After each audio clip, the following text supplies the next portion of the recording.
Apa itu Wahabi?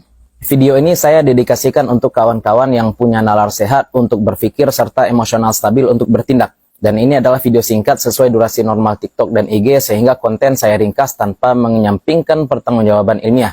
Namun jika kawan-kawan ingin yang lebih lengkap, maka saya rekomendasikan untuk menonton video di YouTube yang judulnya Trilogi Tauhid Wahabi. Menurut saya itu adalah salah satu video terbaik yang mengupas tuntas masalah perwahabian secara ilmiah dan tegas. Wahabi adalah nisbat untuk pengikut Muhammad bin Abdul Wahab. Mereka sebenarnya lebih suka disebut Salafi atau Athari, tapi saya tak mau memanggil demikian, karena imam akidah yang hidup pada masa Salaf justru adalah Imam Asy'ari dan Imam Maturidi. Yang Athari sejati justru seperti Ibnu Rajab Hambali. Dengan nama Salafi atau Athari, kelompok pemikiran ini tidak terdistingsi dari kelompok lain, sehingga kalau mau disebut silahkan pakai nama Wahabi ataupun Taimi, nisbat kepada Ibnu Taimiyah. Ini karena dua tokoh ini adalah rujukan utama mereka, bahkan dijadikan tolok ukur dalam menerima ataupun menolak perkataan para ulama generasi salaf. Mereka suka memakai label sunnah, sehingga muncul istilah dakwah sunnah, ustadz sunnah, bahkan biker sunnah dan laundry sunnah, seolah yang lain tak sesuai sunnah. Lalu siapa Wahabi? Saya mulai membahas mereka dari segi pemikiran bukan penampilan. Di antara ciri khas pemikiran Wahabi adalah pertama, mereka menolak mengikuti Imam Ahlus Sunnah wal Jamaah dalam akidah yang hidup di masa salaf, yaitu Imam Asy'ari dan Imam Maturidi. Bahkan dua imam ini mereka anggap sesat. Kalaupun tak mereka sesatkan, maka mereka menyesatkan ulama-ulama pengikut beliau berdua, seperti Al-Ghazali, Ar-Razi, As-Sanusi, ataupun As-Samarqandi. Bagi mereka standar kebenaran adalah Ibnu Taimiyah dan Muhammad bin Abdul Wahab yang merupakan tokoh khalaf. Tapi anehnya pengikutnya mau saja percaya bahwa aliran ini bernisbat kepada salaf. Kedua, mereka rancu dalam memahami tauhid dengan memisahkan antara uluhiyah dan rububiyah. Efeknya bagi mereka ada status separuh beriman yang mereka berikan kepada beberapa kaum kafir Quraisy. Standar uluhiyah mereka pun tidak terdefinisi dengan baik sehingga tabaruk, tawasul, mencium tangan guru, bahkan hormat kepada bendera pun bisa mereka anggap syirik.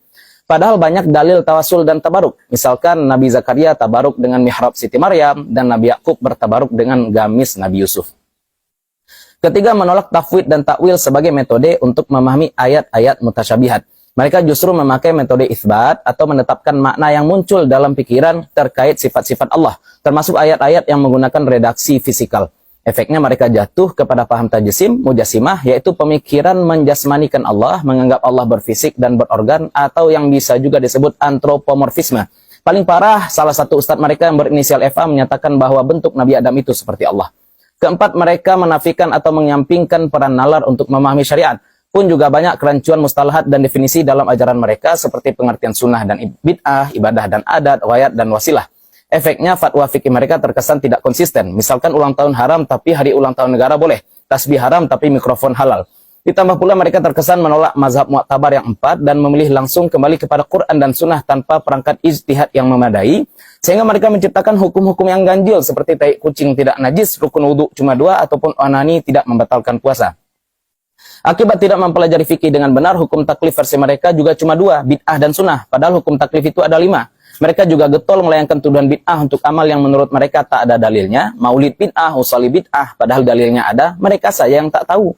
Kelima, mereka menafikan tasawuf, menyesatkan tasawuf, bahkan mengkafirkan tasawuf. Efeknya, tindak tanduk mereka jauh dari ilmu dan akhlak. Padahal tasawuf itu adalah manifestasi ihsan yang merupakan satu dari 3 pokok beragama di samping iman dan Islam. Tampak saja bagaimana beringasnya mereka terhadap masalah yang sebenarnya adalah khilafiyah mu'tabar.